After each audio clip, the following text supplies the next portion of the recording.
Hi everyone, welcome to Must Read Monday. My name is Dabney. I'm the young adult librarian with the Twin Lakes Libraries, and I use they, them pronouns.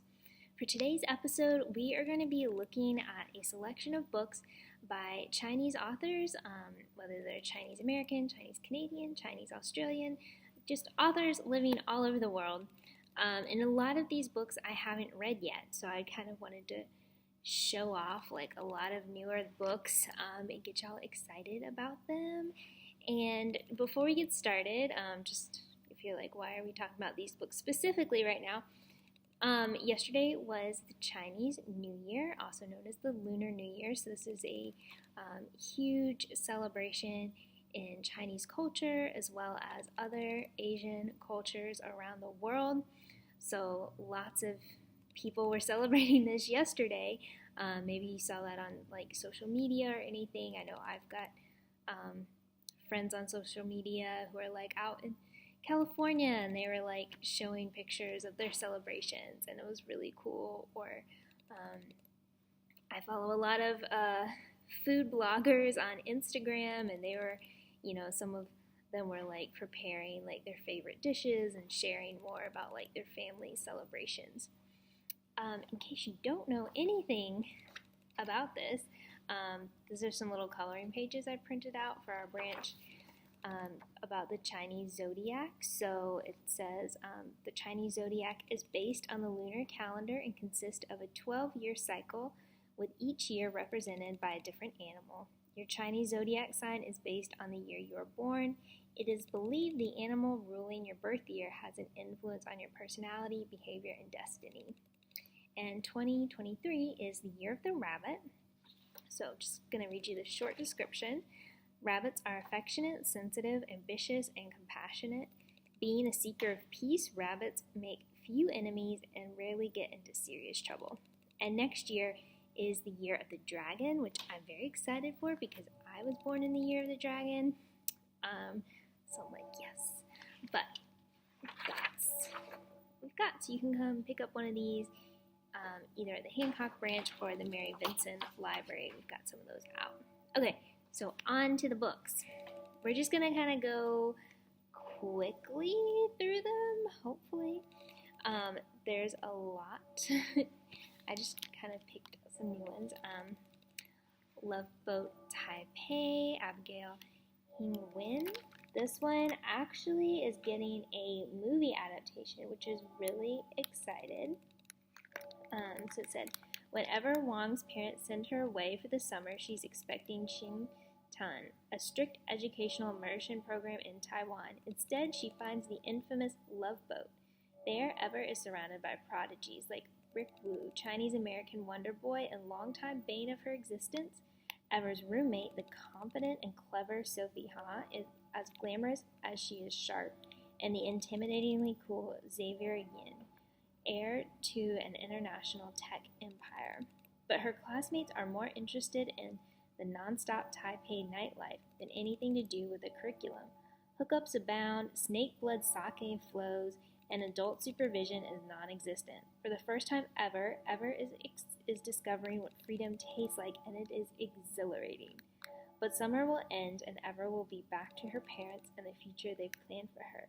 Will she let this glimpse of freedom go, or will Loveboat give her the courage to pursue the future she dreams of, and the Ever Wang she wants to be? So there's actually 2 books in this series. Another new series about Lady Fortune by Chloe Gong, who wrote These Violent Delights and Our Violent Ends, which is like a Romeo and Juliet retelling that is so very good. If you haven't read it, I loved it. So this is another historical book.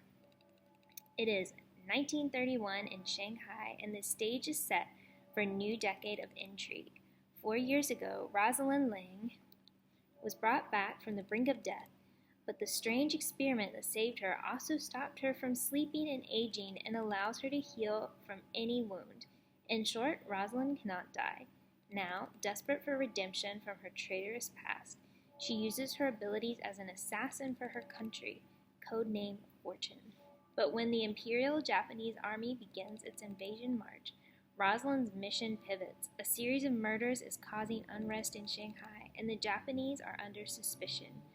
Rosalind's new orders are to infiltrate foreign society and identify the culprits behind the terror plot before more of her people are killed. To reduce suspicion, however, she must pose as the wife of another nationalist spy, Orion Hing, and though Rosalind finds Orion's cavalier attitude and playboy demeanor infuriating, she is willing to work with him for the greater good. But Orion has an agenda of his own, and Rosalind has secrets that she wants to keep buried. As they both attempt to unravel the conspiracy, the two spies soon find that there are deeper and more horrifying layers to this mystery than they ever imagined. Sounds fantastic. Let's do this one. Only a Monster by Venessa Lin. It should have been the perfect summer. Sent to stay with her late mother's eccentric family in London, 16-year-old Joan is determined to enjoy herself. She loves her nerdy job at the historic Holland House, and when her super cute coworker Nick asks her on a date, it feels like everything is falling into place. Then a Good Samaritan attempt gone wrong sends Joan spinning through time, and her life quickly begins to unravel. Her family isn't just eccentric, they're monsters with terrifying hidden powers. And Nick isn't just a cute boy, he's a legendary monster slayer who will do anything to bring them down. As she battles Nick, Joan is forced to work with the beautiful and ruthless Aaron Oliver, heir to a monster family that hates her own. She'll have to embrace her monstrousness if she is to save herself and her family, because in this story, she is not the hero. Gosh. So good. Okay, switching in a different direction. The Surprising Power of a Good Dumpling by Wei Chin. And this one is in the Hancock branch, so come visit us and get it. Anna Chu has her hands full when she's not looking after her younger brother and sister or helping out at her father's restaurant. She's taking care of her mother, whose debilitating mental illness keeps her in bed most days. Her father's new delivery boy, Rory, is a welcome distraction, and even though she knows that things aren't right at home, she's starting to feel like she could be a normal teen.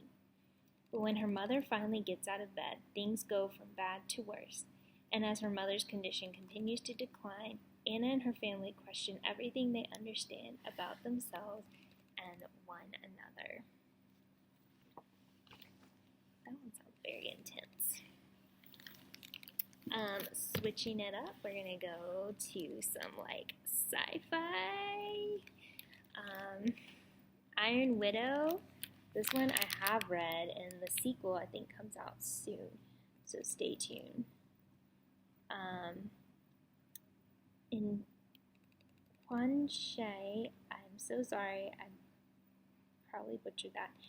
The highest honor for a young girl is to be selected as a concubine pilot. Supporters paired up with male pilots to power up Chrysalis, the giant transforming mechas that humanity relies on to battle the massive aliens that lurk beyond the Great Wall.